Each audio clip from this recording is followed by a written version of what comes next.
Hi everyone, my name is Nick Util, and this is a presentation regarding physician and practice level performance.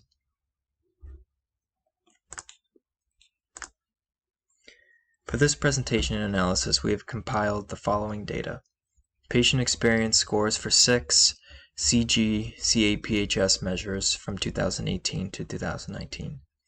CG-CAPHS stands for Clinician and Group Consumer Assessment of Healthcare Providers and Systems.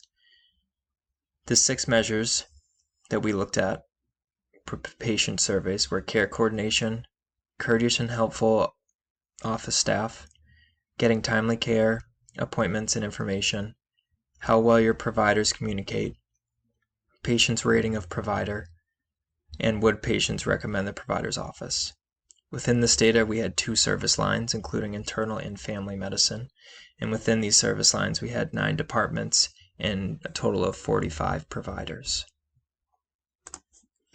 Here we have the average patient experience score by each department in the top graphic, with the Arches department having the highest average patient experience score and Badlands having the lowest patient experience score. However, note that there is not much difference in average patient experience score between all departments. Additionally, on the lower graphic, we can see that when we split out the scores by service line, there is a minimal difference between family medicine and internal medicine service lines. In total, we had 355,830 surveys returned by patients between 2018 and 2019. Bryce Canyon Department had the most surveys returned, with just under 50,000 surveys returned. This accounted for almost 14% of surveys returned for all departments. Bryce Canyon, Big Bend, Biscayne, Dry Tortugas, Arches, Channel Islands, and Badlands all have percentage of total surveys returned over 10%, while Acadia and Crater Lake accounted for less than 10% of returned surveys. In the bottom graphic, we can see that internal medicine accounted for almost 60% of returned surveys. This may be beneficial to look into ways to increase patient awareness of surveys and potential incentives of filing and returning surveys for the family medicine service line.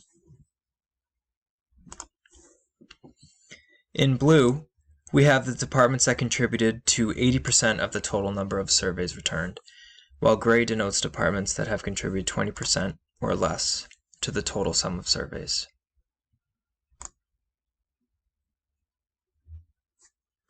And we can see that the 6 departments include Bryce Canyon, Big Bend, Biscayne, Dry Tortugas, Arches, Channel Islands, and the 3 that account for 20% include Badlands, Acadia, and Crater Lake.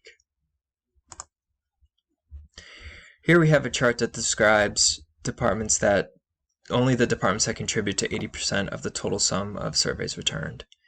It appears that during April, July, and November, for both years, there was a dip compared to the previous month in the amount of surveys that were returned for most departments, which shows that there may be a seasonal pattern or trend to when these surveys are returned.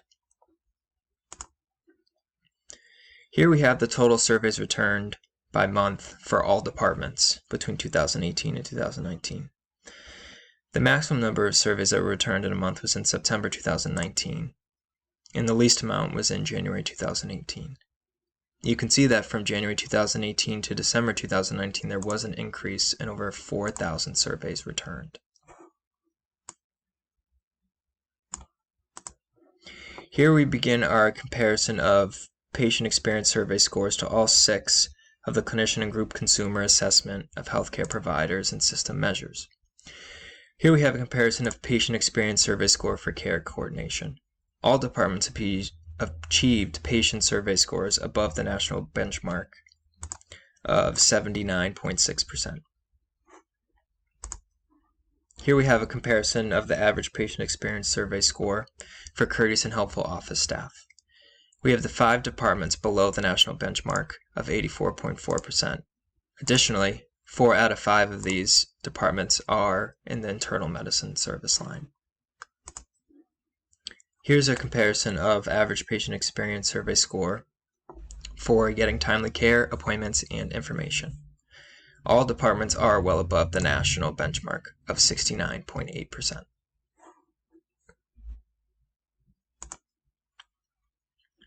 Here we have a comparison of the average patient experience survey score for how well your providers communicate. Unfortunately, all departments are below the national benchmark of 90.4%. Departments may need to look internally to understand where they lack communication-wise and how to increase the effectiveness of their communication to patients. Here we have the comparison of average patient survey score for the rating of the provider. Unfortunately, once again, all departments are below the national benchmark, and this benchmark is 87.2%. I split the next 2 slides into the 2 service lines, including family medicine and internal medicine, and have highlighted in red the individual providers by department, which have average survey scores for rating of provider below the national benchmark of 87.2%. We have 14 out of the 21 family medicine providers below the national benchmark of 87.2. This is just over 66%.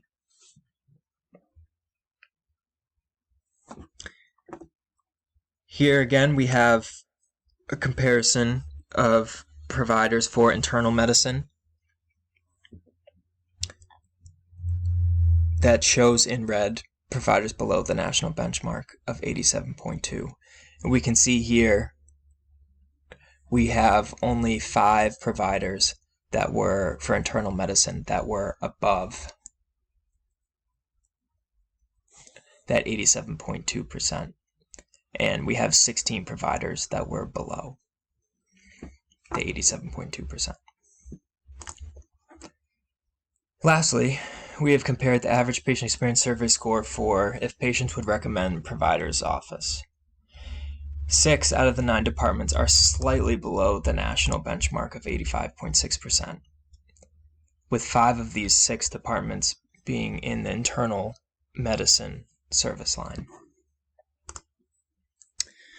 In conclusion, the difference in average patient experience score between departments and service line is minimal. 6 out of the 9 departments make up 80% of the total amount of surveys returned. Within these 6 departments, there appears to be potential seasonal trend with decreases in surveys returned in April, July, and November.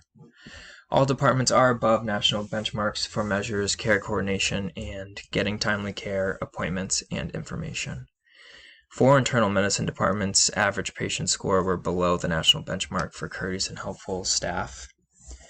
All department average patient score were below national benchmarks for how well your providers communicate and rating of the provider. We had 5 internal medicine departments' average patient score below the national benchmark for would recommend provider's office. In all, departments need to focus on more effective communication and understanding from patients how they can be better providers so that patients can have a more rewarding experience when they are in the doctor's office. Thank you very much for your time, and I will take any questions.